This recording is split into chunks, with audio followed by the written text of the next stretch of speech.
अस्सलाम वालेकुम नाज़रीन, मेरा नाम अली हैदर है। आप देख रहे हैं मेरा यूट्यूब चैनल। नाज़रीन, ये जो अटैक हुआ है कराची स्टॉक एक्सचेंज पे, इसके पीछे की पूरी कहानी आज मेरी गुफ्तगू हुई एक बड़े ही बाखबर पाकिस्तानी जर्नैल से। जी हाँ नाज़रीन, ये पाकिस्तानी जर्नैल जो हैं ये हर हल्के में नज़र भी रखते हैं और ख़बर भी रखते हैं। तो इन्होंने मुझे जो आज एक्सक्लूसिव बातें बताई हैं इस पूरी सिचुएशन पर, ये कौन लोग होते हैं, किस तरह अटैक करते हैं, प्लानिंग किस तरह करते हैं, ये सब आज की वीडियो में आपको बताऊंगा। लेकिन उससे पहले सबसे पहले नाज़रीन, मैं सलाम और सलूट पेश करना चाहता हूं उन दो पुलिस के जवानों को जिन्होंने कमाल बहादुरी के साथ इस पूरे अटैक को नाकाम बनाया है। अल्लाह ताला उनको आबाद रखे। उनकी माओ का सलाम जिन्होंने ऐसे जो है वो शेर बच्चे पैदा किए। तो नाज़रीन, मुद्दे की तरफ आने से पहले जिन दोस्तों ने अभी तक चैनल सब्सक्राइब नहीं किया, बराए मेहरबानी सब्सक्राइब करके बेल का आइकन प्रेस कर दें ताकि आपको अपडेट्स मिलती रहें। नाज़रीन, मेरी गुफ्तगू हुई जिस वक्त ये अटैक हुआ, मैं अटैक देख रहा था कि ये सब कुछ हो क्या रहा है। फिर अल्लाह का लाख लाख शुक्र है, इसको नाकाम बना दिया गया। मैंने फ़ोन उठाया, मैंने फ़ोन किया उस बाखबर पाकिस्तानी जर्नैल को।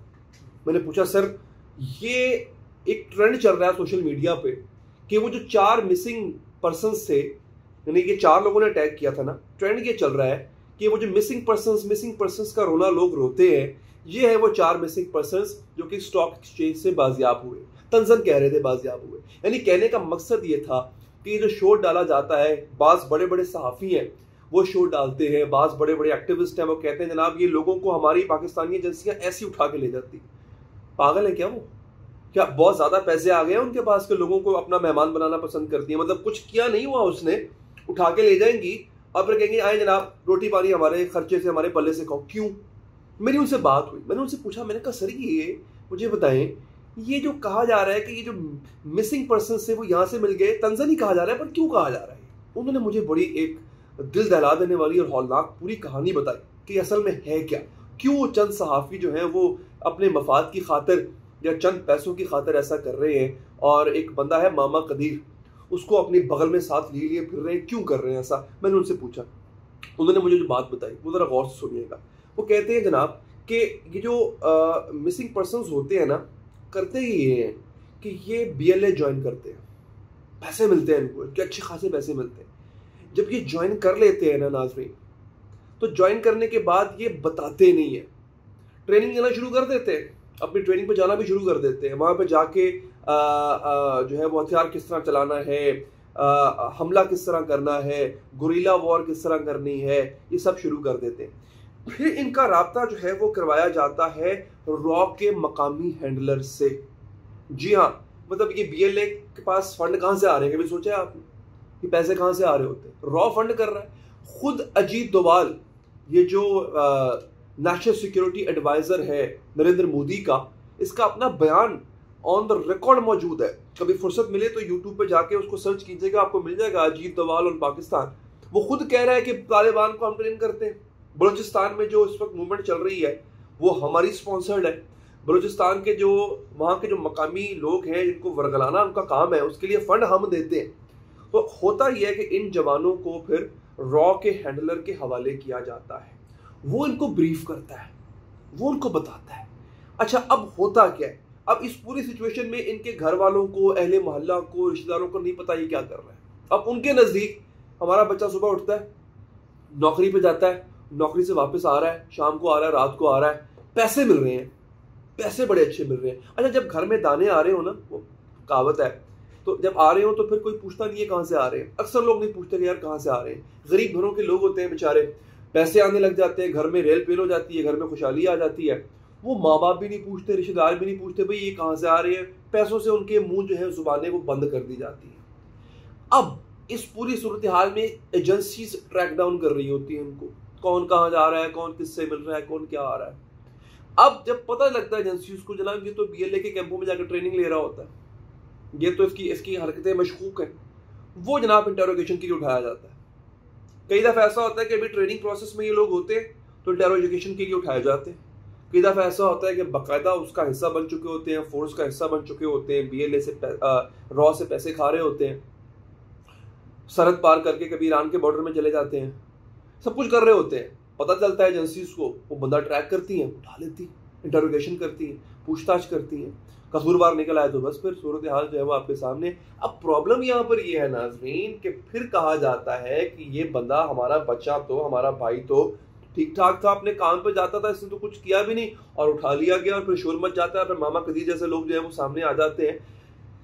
ये सूरत हाल होती है। मुझे उन जर्नैल साहब ने बताया कि एक बहुत बड़े सियासतदान है बलूचिस्तान के, अभी हाल ही में वो हुकूमत से अलहदा भी हुए हैं, उनके अपने भाई, जी हाँ नाम बताने की जरूरत नहीं, आप लोग समझदार हैं, वहां पहुंच जाएंगे जब मैं आपको ले जाना चाह रहा हूं। उनके अपने भाई वो BLA का हिस्सा रहे हैं, अभी भी उनका एक सिलसिला वहां पे चल रहा है। उनसे पूछे ना पहले तो आप उनसे पूछें कि जनाब आप ये शोर डालते हैं हमारे हुकूक और हमारा सब कुछ, ये तो ये क्या कर रहे हैं, उनसे सवाल किया जाए। ये उन्होंने मुझे बताया, उन्होंने कहा ये और इसके पे काम हो रहा है। उस बाखबर जर्नैल ने मुझे ये भी बताया कि इस पर काम भी हो रहा है। अच्छा मैं एक दफ़ा बता दूं आपको, वो जर्नैल जो है वो रिटायर्ड हैं, ये मत समझिएगा कि सर्विंग जर्नैल से मेरी गुफ्तगू चल रही है। सर्विंग जर्नैल कभी भी इस तरह के सीक्रेट जो है वो किसी को नहीं बताता होता, उनको अलाउड भी नहीं होता लिहाजा, लेकिन वो है बाखबर। उनकी अभी भी जो मौजूदा फौजी क़यादत है, अहम बड़ी क़यादत, उनसे उनके राब्ते रहते हैं, लिहाजा वो बड़े अहम है और उनकी जो खबर है वो मुस्तनद मानी जाती है, टेलीविजन पे उनको आप देखते रहते हैं। तो उन्होंने मुझे ये बताया जनाब कि ये पूरा सिलसिला ट्रैक होता है उन्हीं मिसिंग पर्सन्स के पास जाके जिनका शोर मचाया जाता है, जिनको बड़े बड़े सहाफ़ी मामा कदीर को अपनी बगल में बिठाए लिए फिर रहे होते हैं।